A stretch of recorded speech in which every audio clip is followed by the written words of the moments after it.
What is up, guys? Dzeeff here, and happy Halloween, by the way. This video is going up on Halloween, which is very exciting. Usually I do some sort of zombie video on this day, and I've decided to do sort of a brief history of zombie monsters in Yu-Gi-Oh! And I do want to mention that I can't possibly talk about every single zombie piece of support in the past 20 years, but I do want to cover the basics and the most important things as far as old school zombies go and new school zombies go, starting off with 2003. So in 2003, there were several cards that really laid the foundation for what zombie decks and zombie strategies would end up being even as far as 2018. The core cards that I'm talking about are Pyramid Turtle, Vampire Lord, and Book of Life. Now, these three cards might not be played so much in 2018, but they actually saw play for a very long time and are occasionally still teched into certain decks, but not really so much anymore.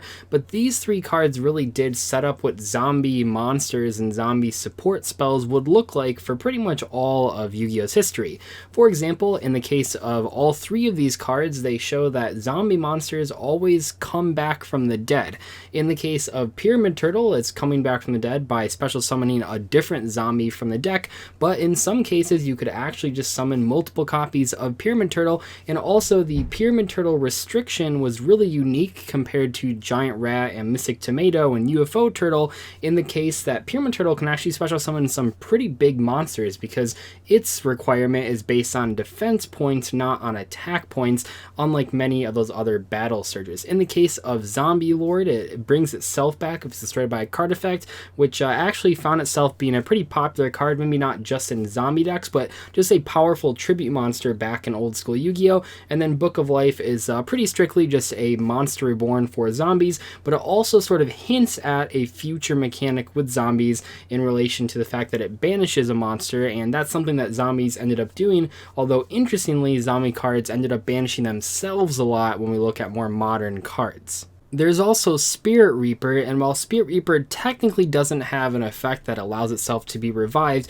it's worth mentioning that Spirit Reaper, much like an actual zombie card, just doesn't die. It can't be destroyed by battle, and Spirit Reaper actually saw play up until about 2012, 2013, where it eventually became a little bit too slow, but even through 2012, even in like Dino Rabbit and Windup and Inzektor format, people were still pretty commonly playing a card from a really long time ago in the case of Spirit Reaper, which is always cool. I think it's just in general, anytime a very, very old card still sees play in the crazy fast archetype-based Yu-Gi-Oh!, it's just worth noting. So I did want to mention Spirit Reaper as well as those original cards. Even though Spirit Reaper most commonly wasn't necessarily played in actual dedicated zombie decks, it's still a very important zombie in the piece of zombie history. We see these themes continued in the Tactical Evolution cards, where zombies get Zombie Master and Ill Blood. Now, both these cards were incredibly important to anyone playing a zombie strategy, and actually several duelists took zombie strategies to Shonen Jump championships and performed very well,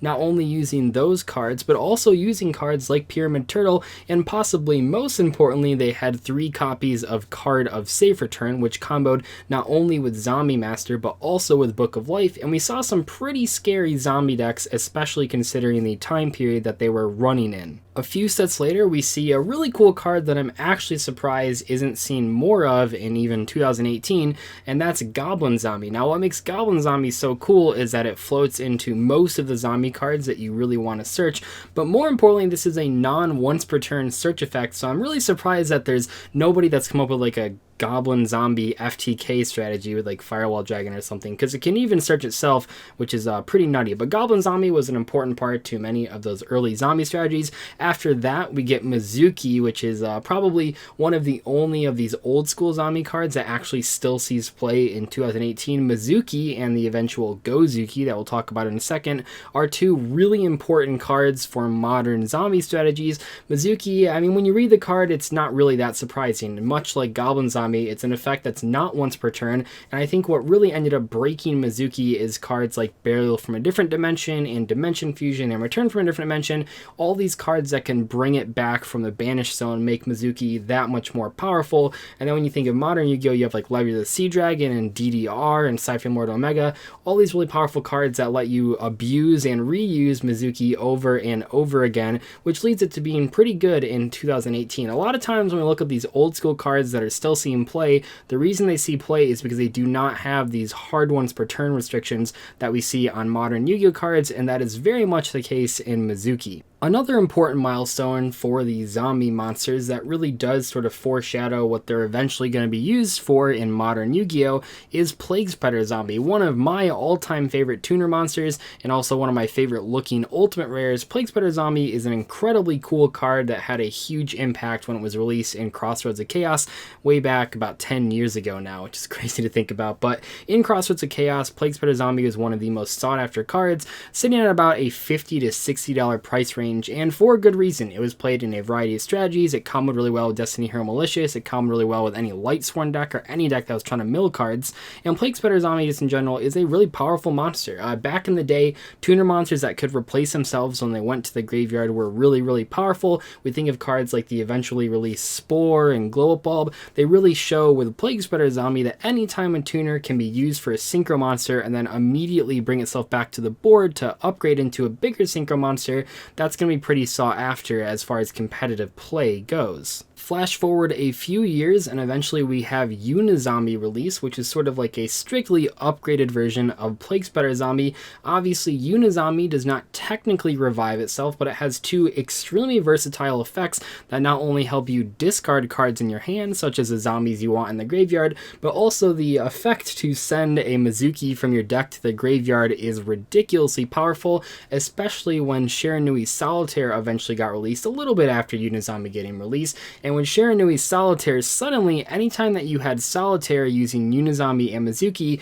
you could make a rank 4 monster or a rank 2 monster or level 8 synchro monster. All sorts of combos suddenly became viable because of Shiranui Solitaire, not to mention the fact that with Solitaire you could make Siphon Lord Omega instantly, and Omega conveniently recycled Mezuki back into your graveyard, which meant on your following turn you could make another level 8 synchro. It was really powerful stuff, and I think even nowadays people are still playing the zombie engine in their 60 card Lightsworn decks. If people still play those, obviously not as popular since Grass got banned, but even with Grass banned, we still see people playing decks with zombies and dinosaurs and Lightsworn monsters, and a big reason is not only cards like Unizombie and Shiranui Solitaire from modern Yu-Gi-Oh, but also way back with Mezuki from 2007, a card that is still seeing play over 10 years after it got released, and it's all three of these cards really, in the case of Unizombie, Shiranui Solitaire, and Mezuki, are sort of going off of that original sort of idea that those Pyramid Turtle, Vampire Lord, and Book of Life all sort of foreshadowed. The zombie monsters of today are still reviving themselves, they're still summoning cards from the deck, and they're still banishing cards, although now they banish themselves, not the opponent's monsters. But even nowadays, you technically could still play those original 3 zombie cards that had a lot of impact. Obviously, they're not going to be as good as they used to be, but they're still pretty good. If we look outside of actual pure zombie decks, we see many zombie cards being used as hand traps nowadays. Of the 4 sort of Ghost Girl cards, 3 of them are zombies, not only Ghost Belle and Ash Blossom, but also Ghost Reaper. All 3 of those cards are zombies, which is really cool, and even though that doesn't come up too often, it does mean if you are playing a Lightsworn or zombie deck using Unizombie and Mezuki, you can actually revive all 3 of those cards and make synchros because all 3 of them are level 3 tuner monsters, which is a pretty cool application. We often do see Ghost Ogre being used with Emergency Teleport, especially when that card wasn't on the Forbidden Unlimited list, but I think less people are actually using these other hand traps in relation with Mezuki. However, if you are someone that's playing those decks, it's definitely a play that comes up more often than someone might think. And lastly, and most recently, we have cards like Gozuki, which is sort of a different card in the form of Mezuki. It has a very similar effect, but not quite the same, and also Samurai Skull. And many people that play TCG might not actually even know what Samurai Skull is, but both Samurai Skull and Gozuki are played in the Vampire deck in Duel Links, and even though the Vampire cards haven't seen a huge impact in the TCG, it's still pretty cool because the Vampire deck in Duel Links is pretty similar to the same sort of plays that we were seeing with 2007 vampires in the TCG. There's lots of graveyard recursion, lots of cards special summoning themselves from the deck, and it's just all around very zombie-like in terms of thematicness, close to the actual zombie type that we all know and love. And that's really cool. So overall, I think that the zombie type in general has really held together over the years. It's a group of cards, or a set of cards, that are still being used even in 2018, both in the TCG and in Duel Links, and they're still getting support. I think we just around the corner actually have a structure deck with zombies coming out. So zombies are sort of like a fan favorite recursion style strategy that a lot of people really like, including myself. Anyway though, hope you guys enjoyed this Halloween-tastic video, and I hope you're having a good Halloween. I know I will be. Let me know what your favorite zombie monster is in the comment section below, as well as if there's any iconic zombie monsters that you felt that I missed in this video. Obviously, like I said at the beginning, I couldn't possibly cover every single zombie deck and every single zombie card, but I did try to cover the main ones. I didn't really spend a lot of time talking about like the Skull Servants, but there are a variety of zombie cards that maybe didn't make a huge impact, but are still pretty cool. Anyway though, hopefully you guys enjoyed this video. Thank you so much for watching. I will see you guys later. Goodbye.